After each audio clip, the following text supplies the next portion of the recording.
가족은 인생에서 우리에게 가장 중요한 공동체입니다.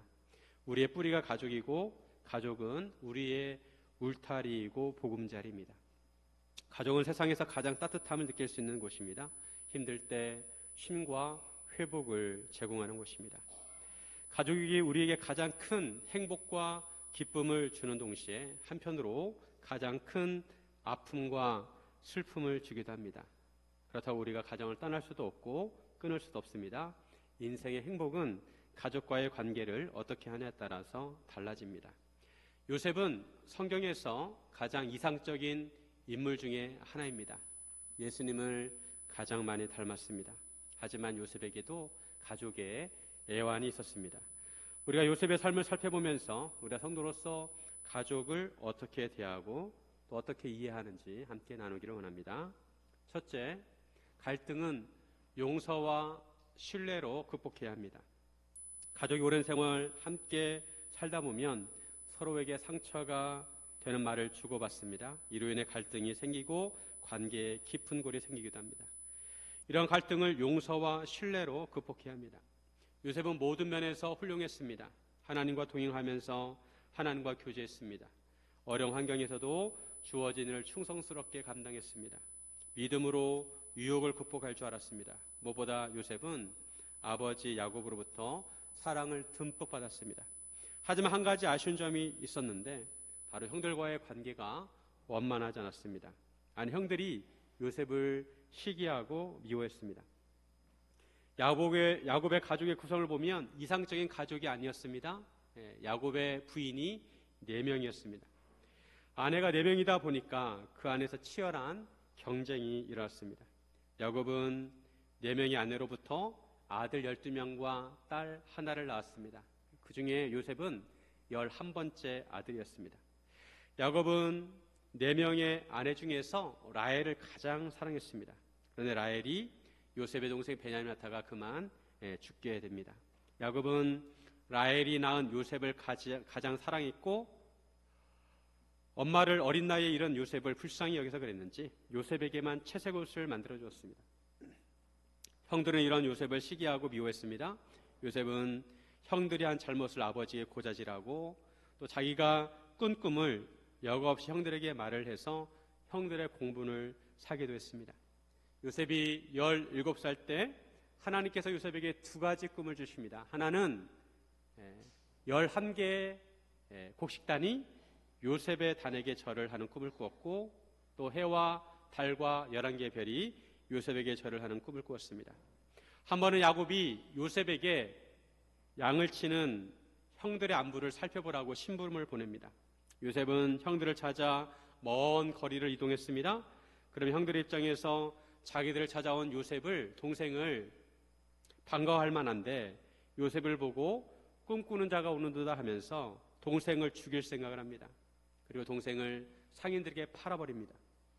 요셉은 바로의 친위장 보디발의 집에 팔리게 되었습니다. 요셉은 어린 나이에 형들에 의해서 노예가 되었고 강제적으로 아버지와 생이별을 해야만 했습니다. 그로부터 요셉은 오랜 세월 동안 가족의 품을 떠나 살았습니다. 사랑하는 아버지와 동생을 오랫동안 보지 못했습니다. 그런 동안 하나님의 은혜로 30살의 애굽의 총리가 되었습니다.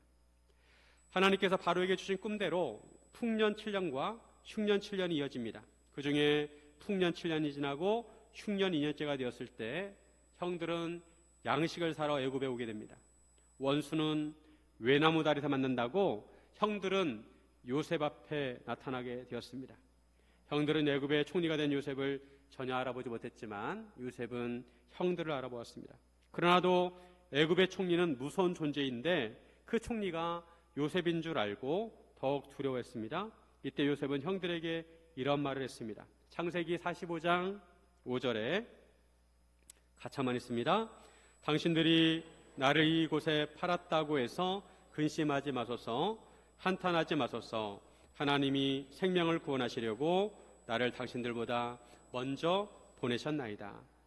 형들의 입장에서는 당연히 요셉에게 한 짓이 있어서 요셉이 복수할까봐 두려워했습니다. 하지만 요셉은 형들을 안심시킵니다. 하나님께서 생명을 구원하시기 위해서 자기를 먼저 보내셨다는 것입니다. 이렇게 해서 요셉은 형들을 용서했습니다. 그리고 아직도 흉년이 5년이 남았기 때문에 아버지 야곱을 애굽으로 모시고 오라고 하였습니다. 그래서 야곱의 가족을 애굽 땅 고센 땅에 오게 했습니다.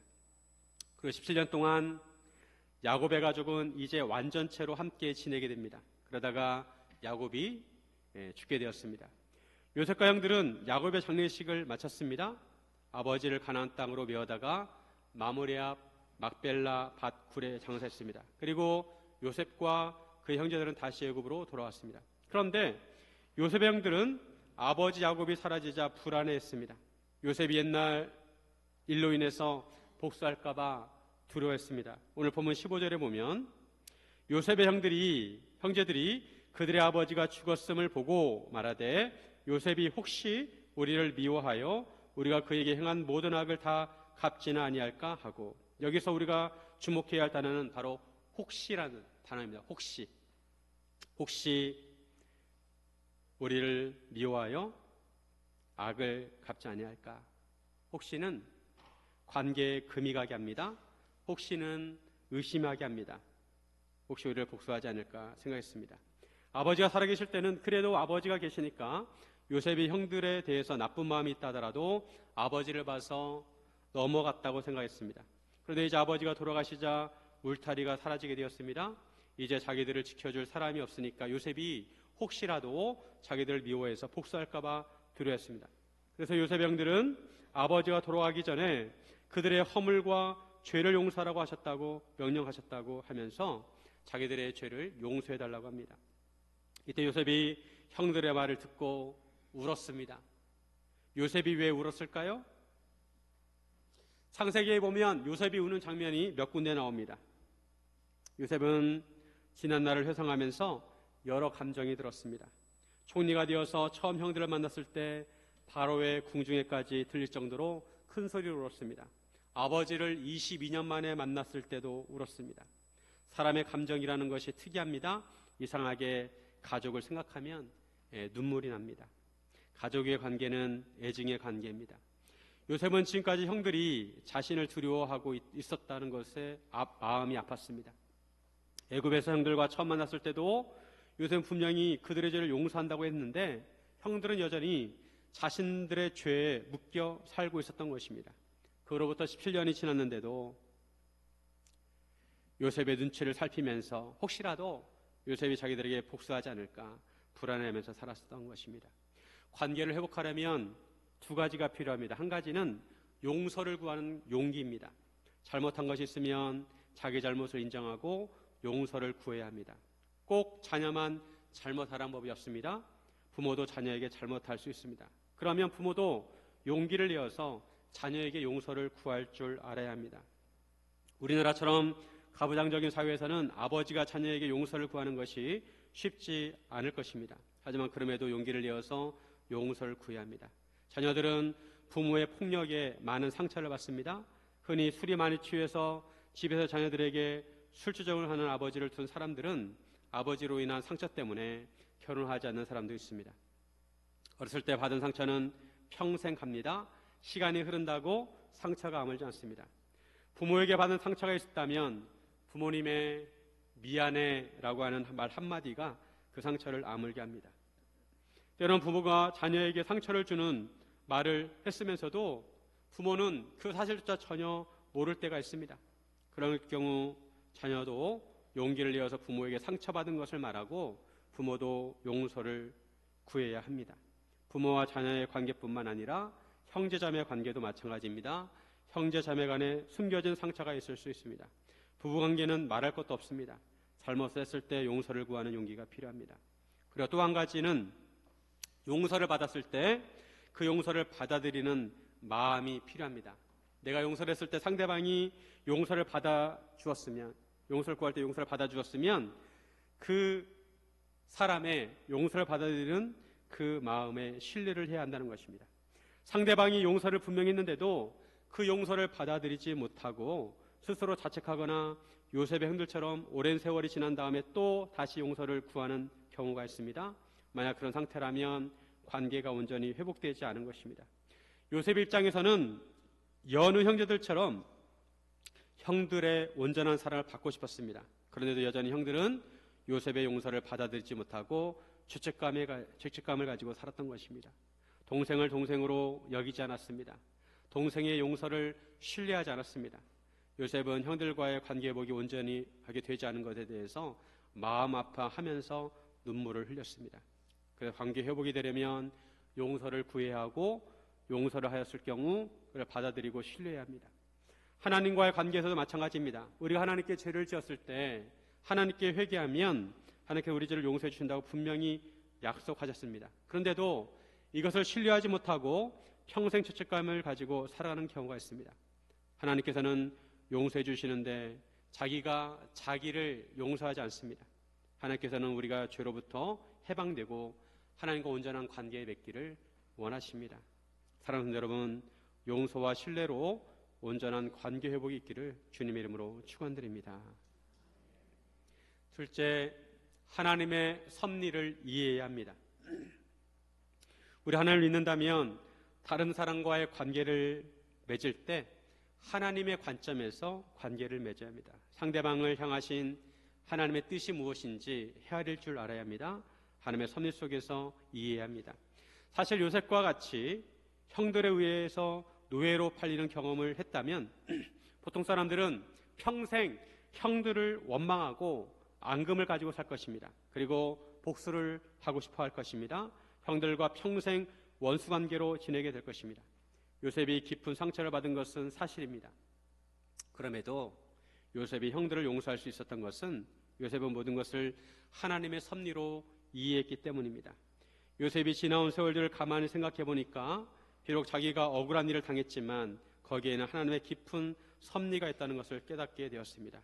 창세기 45장 7절과 8절에 보시면 하나님이 큰 구원으로 당신들의 생명을 보존하고 당신들의 후손을 세상에 두시려고 나를 당신들보다 먼저 보내셨나니 그런즉 나를 이리로 보낸 이는 당신들이 아니요 하나님이시라.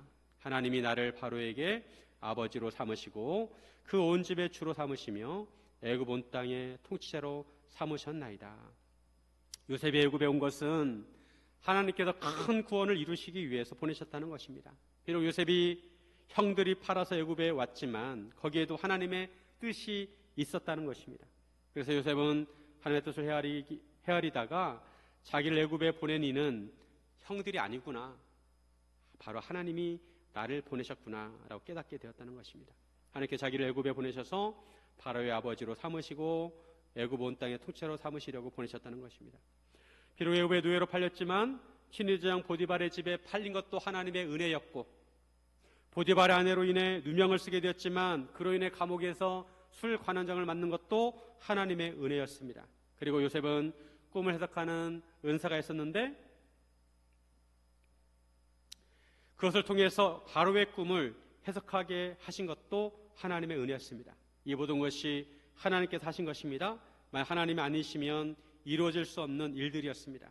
하나님께서는 결국 요셉을 애굽의 총리가 되게 하셨습니다. 그리고 7년 풍년과 7년 흉년을 대비하게 하시고 그렇게 큰 흉년을 당할 때 야곱의 가족을 구원하게 하시려고 하나님께서 자신을 애굽으로 보내셨다는 것을 깨닫게 되었습니다.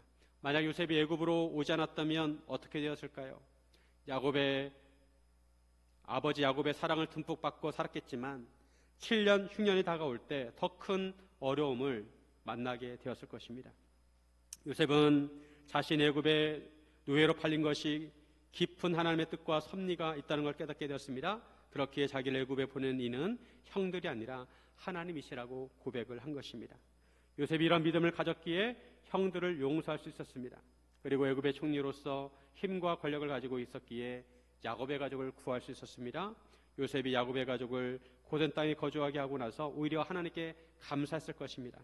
그렇지 않았으면 야곱의 가족이 큰 어려움을 겪을 뻔했습니다. 그런데도 형들은 속으로 요셉을 두려워하며 살고 있었습니다. 형들이 요셉 앞에 엎드려 머리를 조아리며 다시 용서를 구하였고 자기들은 요셉의 종이라고 했습니다. 이때 요셉은 다시 한번 형들을 위로했습니다. 19절에 같이 한번 읽습니다. 19절 요셉이 그들에게 이르되 두려워하지 마소서 내가 하나님을 대신하리까. 요셉은 형들에게 두려워하지 말라고 위로합니다. 그리고 내가 하나님을 대신하리까? 내가 하나님을 대신하겠습니까? 여기서 대신한다는 말은 히브리어로 타타입니다. 뭐뭐 아래 있다 이런 뜻입니다. 대신하리까 의문문은 하타타입니다. 즉 요셉은 하나님 아래 있다는 것입니다. 하나님의 주권 아래 있다는 것이고 하나님을 대신할 수 없다는 것입니다. 요셉은 하나님의 주권을 인정하고 하나님 뜻대로 한다는 것입니다. 하나님의 통치 아래 있다는 것입니다. 인간사를 다 이해할 수 없지만 인간사에는 하나님께서 생명을 구원하시려고 구원에서 섭리가 있기에 억울하고 가슴 아픈 일이 있어도 그것을 감내한다는 것입니다. 어린 나이 형들에게 그런 일을 당했을 때 요셉은 실제로 두려움을 느꼈고 아픔을 느꼈고 깊은 상처를 받았습니다. 애굽에서 삶도 고단하고 외로웠습니다. 하지만 그 모든 것이 하나님의 섭리라는 것을 인정하였습니다. 그 당시에는 이유를 알 수 없었지만 지나고 나니 하나님의 인도하심이었음을 알게 되었습니다. 그래서 요셉은 다시 한번 형들을 위로하였습니다. 이처럼 요셉이 하나님의 섭리를 이해할 수 있었던 것은 요셉의 신앙이 성숙하였기 때문입니다. 믿음이 성숙한 사람이 하나님의 섭리를 이해할 수 있습니다. 20절에 보면 당신들은 나를 헤아려 하였으나 하나님은 그것을 선으로 바꾸사 오늘과 같이 많은 백성의 생명을 구원하게 하시려 하셨나니 하나님께서 모든 것이 합력하여 선을 이루셨다는 것입니다. 믿음이 성숙하다는 것은 자기 입장에서만 생각하는 것이 아니라 하나님의 입장에서 생각할 수 있다는 것입니다. 요셉은 성숙한 태도로 형들을 대했습니다. 믿음이 미숙하면 형들이 두려워하는 것처럼 실제로 형들에게 복수할 수 있습니다. 하지만 요셉은 성숙한 믿음을 가지고 있어서 마음이 기뻤고 형들을 위로할 줄 알았습니다. 우리도 하나님의 섭리를 이해하려면 믿음이 성숙해야 합니다.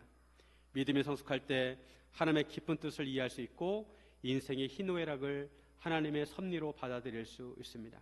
상대방이 나에게 해코지를 하거나 상처를 주었을 때 그것을 용서할 수 있고 관계를 회복할 수 있습니다.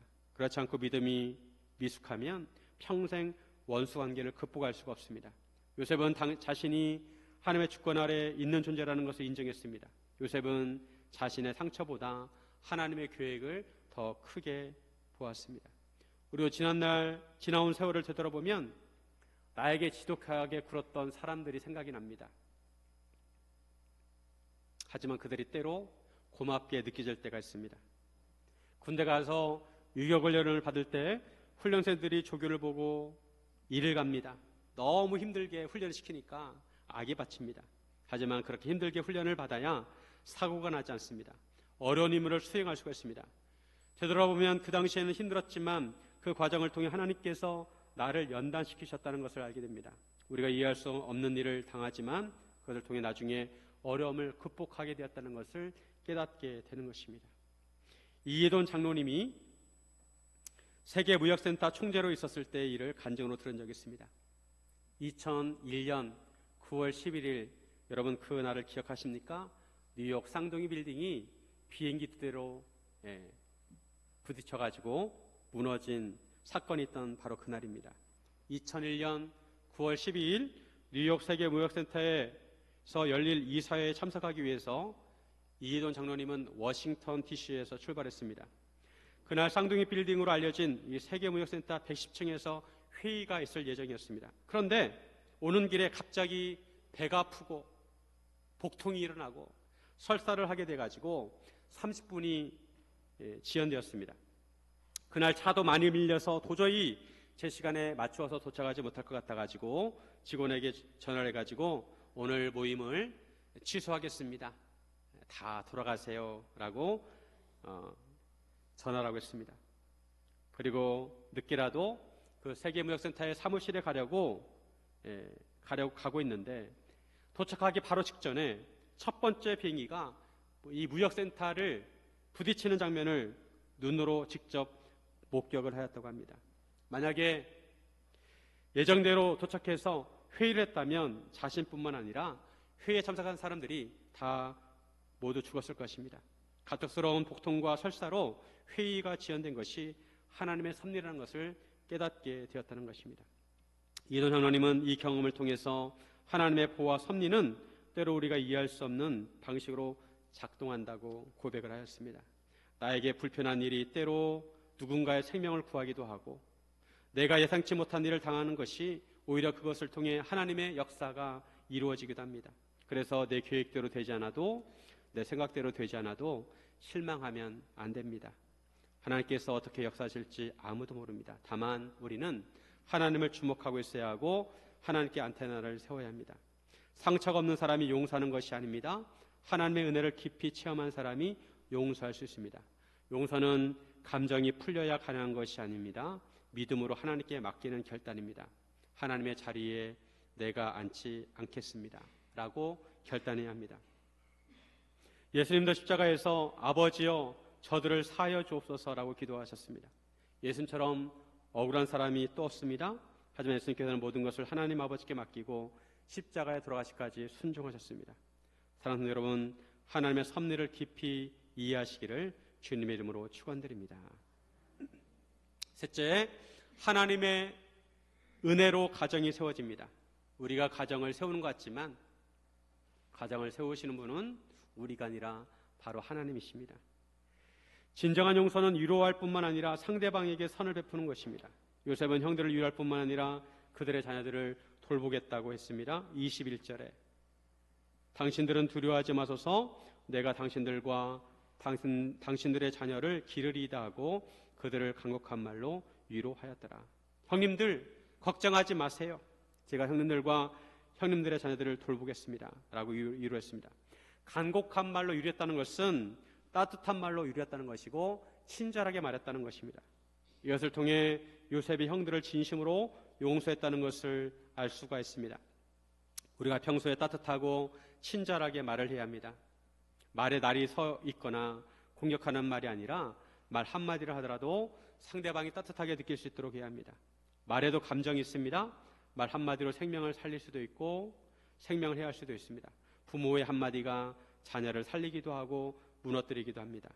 요셉의 용서와 헌신으로 야곱의 가족이 세워지게 되었습니다.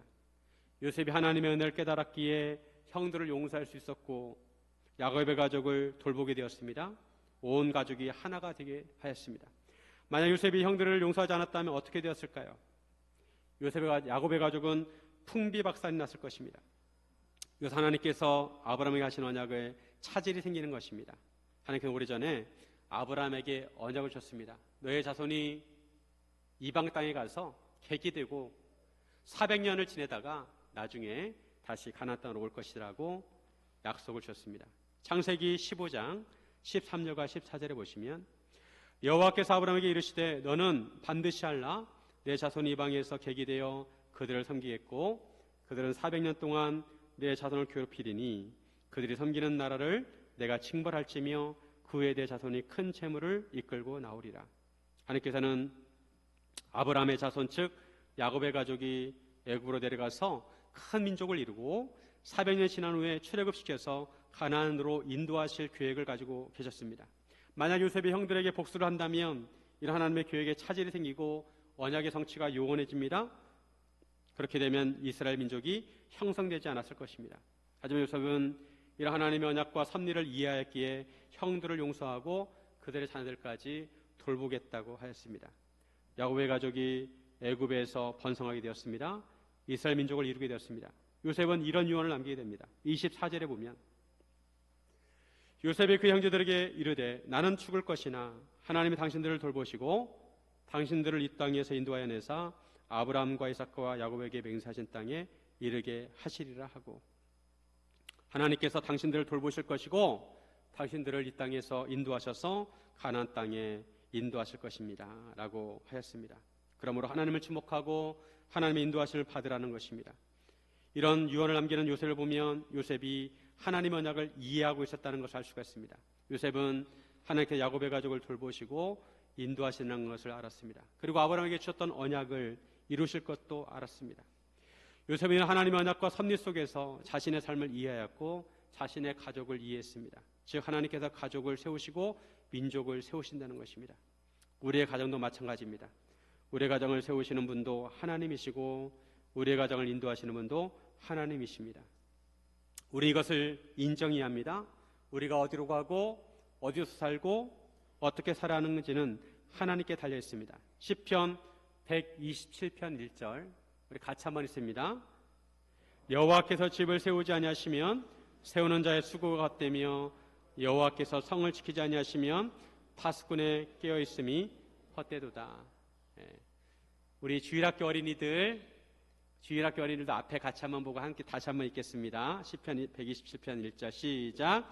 여호와께서 집을 세우지 아니하시면 세우는 자의 수고가 헛되며 여호와께서 성을 지키지 아니하시면 파수꾼의 깨어 있음이 헛되도다. 하나님께서 집을 세워주셔야 집이 세워지고 하나님께서 성을 지켜주셔야 성을 지킬 수 있다는 것입니다. 결국에는 하나님께서 세우셔야 한다는 것입니다. 여호와께서 집을 세우지 아니하시면 세우는 자의 수고가 헛됩니다. 아무리 일을 열심히 하더라도 새벽에 일어나서 집을 지어도 큰 홍수가 나거나 산사태가 일어나면 모든 공사가 허사입니다. 우리나라는 몇 년에 한 번씩 큰 산불이 일어납니다. 산불이 일어나는 걸 보면 아주 무섭습니다. 불을 끄기가 어렵습니다. 산불로 인해서 마을 전체가 죄로 변하기도 하고 문화재들이 잿더미가 되기도 합니다. 결국 하나님께서 돌봐주셔야 한다는 것입니다. 그러면 우리는 가정을 세우기 위해서 하나님의 은혜를 구해야 합니다.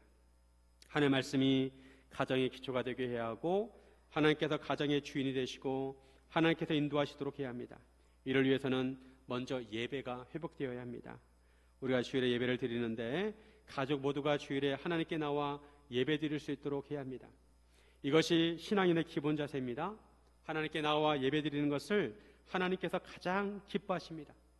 부모님들은 간절히 원하지만 자녀들이 믿음이 없어서 주일 예배를 드리지 않는 가정도 있습니다. 부모가 억지로 자녀를 끌고 나올 수는 없지만 자녀들에게 은혜를 주시도록 계속 기도해야 합니다. 그리고 가정 예배를 드려야 합니다. 환경상 현대인들이 너무나 바빠가지고 한 가족이라도 한 자리에 모이기 힘들지만 그렇더라도 기회가 되는 대로 가정 예배를 드려야 합니다. 가정은 사람의 힘만으로 세워지지 않습니다. 돈이 많다고 행복한 것도 아니고 좋은 집에 산다고 평안한 것도 아닙니다. 서로 사랑한다고 결혼했지만 시간이 지나면서 상처를 주고받고 오해가 쌓이고 관계가 멀어지기도 합니다. 그래서 가정은 끊임없이 하나님의 은혜가 필요한 곳입니다. 특별히 어버이 주일을 맞이해서 기억해야 할 것은 하나님께서 우리에게 가정을 주신 것은 서로 상처를 주라고 하신 것이 아니라 서로 살리라고 주셨다는 것입니다. 서로 의지하라고 가정을 허락하신 것입니다. 부모는 자녀를 살리는 존재이고 자녀는 부모를 공경함으로 가정을 세우는 존재입니다. 부부는 서로를 무너뜨리는 관계가 아니라 서로 사랑하고 붙드는 관계입니다. 요셉의 가정은 완벽한 가정이 아니었습니다. 시기와 미움이 있었고 차별과 상처가 있었고 배신과 눈물이 있었습니다. 인간적으로 보면 이미 깨어졌어야 할 가정입니다. 그런데 하나님께서 그런 가정을 포기하지 않으셨습니다. 하나님의 은혜로 다시 붙드시고 회복시켜 주셨습니다. 요셉은 상처를 붙들고 살지 않았습니다. 하나님의 뜻을 붙들고 살았습니다. 요셉은 당신은 나를 헤아려 하였으나 하나님은 그것을 선으로 바꾸셨다고 고백을 했습니다. 이 고백이 요셉을 살렸고 그 가정을 살렸고 민족을 살리게 되었습니다. 사랑하는 여러분, 저와 여러분의 가정에도 아픔이 있을 수 있습니다. 아직 풀지 못한 상처가 있을 수 있습니다. 부모와의 관계 속에 눈물이 있을 수 있고 자녀 때문에 가슴앓이를 하는 분도 있을 것입니다.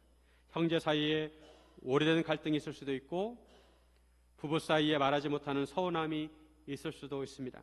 하지만 오늘 하나님께서 우리에게 말씀하십니다. 너의 상처보다 하나님의 은혜가 더 크단다. 너의 아픔보다 하나님의 섭리가 더 깊단다. 너의 눈물보다 하나님의 계획이 더 크단다. 우리 하나님의 은혜를 붙들 때 가정이 회복이 됩니다. 내가 하나님 자리에 앉아 판단하고 정죄하면 가정이 무너집니다. 그러나 하나님께 모든 것을 맡기고 용서하고 품기 시작할 때 하나님께서 다시 세우십니다. 어버이 주일을 맞이하여 다시 결단하시기 바랍니다. 부모님이 살아계시다면 더 사랑하시기 바랍니다. 효도는 나중에 하는 것이 아닙니다. 기회가 있을 때 합니다. 부모님께 따뜻한 말 한마디라도 더 하시기 바랍니다. 사랑합니다. 감사합니다. 죄송합니다. 라는 말을 아끼지 마시기 바랍니다. 또 부모들도 기억해야 합니다. 자녀를 내 뜻대로 움직이는 대상으로 여기지 말고 하나님께서 맡기신 영혼으로 바라보아야 합니다. 자녀를 위해 기도해주고 축복해 주어야 합니다. 정죄보다 격려의 말을 더 많이 해야 합니다. 무엇보다 우리 가정의 중심에 하나님을 모셔야 합니다. 예배가 살아야 가정이 삽니다. 말씀이 살아야 가정이 살고 기도가 살아야 가정이 삽니다. 하나님 없는 성공은 가정을 지키지 못합니다. 그러나 하나님이 함께 하시는 가정은 흔들려도 무너지지 않습니다. 사랑하는 여러분, 상처를 붙들면 가정이 무너집니다. 반면에 은혜를 붙들면 가정이 살아납니다. 오늘 요셉처럼 고백하시기 바랍니다. 내가 하나님을 대신하리이까. 모든 것을 하나님께 맡기고 나는 사랑하고 용서하고 품겠다고 결단하시기 바랍니다. 그래야 우리의 가정이 상처의 가정이 아니라 은혜의 가정이 되고 하나님의 나라를 이루어가는 믿음의 가정이 되기를 주님의 이름으로 축원드립니다.